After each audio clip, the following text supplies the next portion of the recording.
తెలంగాణ పునర్నిర్మాణంలో ఉపాధ్యాయుల సహకారం కావాలని ముఖ్యమంత్రి రేవంత్ రెడ్డి అన్నారు. హైదరాబాద్ మాదాపూర్లోని శిల్పకళా వేదికలో గురుపూజోత్సవం కార్యక్రమంలో ముఖ్య అతిథిగా సీఎం రేవంత్ రెడ్డి పాల్గొన్నారు. తెలంగాణకు నూతన విద్యా విధానం కావాలని ఈ సందర్భంగా పేర్కొన్నారు. విద్యాశాఖ అత్యంత ప్రాధాన్యతతో కూడుకున్నదని తెలిపిన సీఎం స్వయంగా పర్యవేక్షిస్తూ ప్రతి సమస్యను పరిష్కరిస్తున్నానని వెల్లడించారు. తెలంగాణ రాష్ట్ర సాధనలో ఉపాధ్యాయులు క్రియాశీల పాత్ర పోషించారని అన్నారు.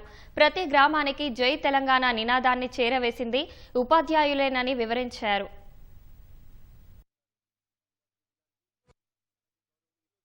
సమాజంలో చైతన్యంతో కూడుకున్న ఆలోచన చేయగలిగిన ప్రభుత్వ ఉద్యోగులు ఎవరైనా ఉన్నారు అని అంటే ముందు వరుసలో మా ఉపాధ్యాయులు ఉంటారు అని నేను బలంగా నమ్ముతున్నా. నాటి తెలంగాణ ఉద్యమంలో ప్రతి ప్రాంతానికి ప్రతి గూడానికి జై తెలంగాణ నినాదాన్ని చేరవేసింది ఇక్కడ ఉన్న ఈ ఉపాధ్యాయులే అన్న సంగతి నాకు సంపూర్ణంగా తెలుసు. ప్రభుత్వంలో ఉండే శాఖలు కొన్ని ప్రాంతాలకు, కొన్ని పట్టణాలకు, కొన్ని నగరాలకు మాత్రమే పరిమితం అవుతారు. కానీ విద్యాశాఖకు సంబంధించిన టీచర్లు ప్రతి ప్రాంతానికి కరెంటు ఉన్నా లేకపోయినా ఏదో ఒక పాఠశాల, ఒక టీచర్ ఆ ప్రాంతంలో ఉంటాడు. తనకు తెలిసిన సమాచారాన్ని ఆ ఊరిలో యథాలాపంగానో అనుకోనో ఏదో రకంగా అక్కడ ఉండే ప్రజలకు చెప్పి ప్రభావితం చేసే ప్రయత్నం చేస్తూనే ఉంటాడు టీచర్.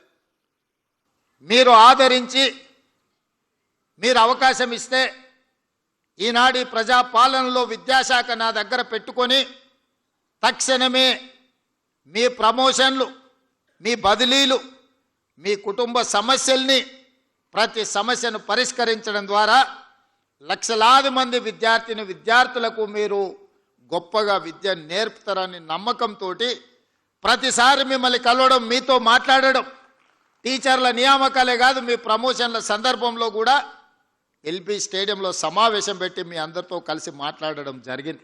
మీ సంఘాలు ఎప్పుడొచ్చినా ఏ సమస్యను లేవనెత్తినా అందరితో మాట్లాడుతూ వీలైనంత మేరకు వాటిని పరిష్కరిస్తూనే వస్తున్నాం.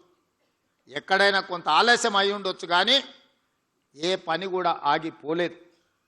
మరి ఈరోజు ఈ తెలంగాణ వచ్చిన తర్వాత మరి ఇక్కడ ఉన్న ఉపాధ్యాయులు చెప్పాలి, గురు పూజోత్సవ కార్యక్రమం తెలంగాణ రాష్ట్రంలో ఎప్పుడైనా జరిగిందా? జరిగితే దానికి ముఖ్యమంత్రి వచ్చిండా? మీరు ఒక్కసారి ఆలోచన చేయండి.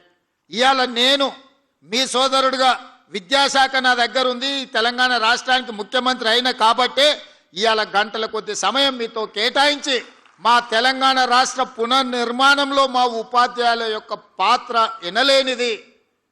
తెలంగాణ పునర్నిర్మాణం మీ సేవలు ఎంతో అవసరం ఉన్నది అని చెప్పడానికి ఇవాళ మీ అందరినీ కలుసుకోవడం నాకు చాలా సంతోషం.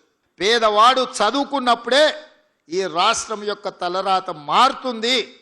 చదువు ఒక్కటే మీ తలరాతను మారుస్తుంది అని పేదల పట్ల నాకు ఒక నమ్మకం, విశ్వాసం ఉంది. కాబట్టే చదువు చెప్పడానికి అవసరమైన వసతులు ఏర్పాటు చేయాలన్నదే నా ఆలోచన.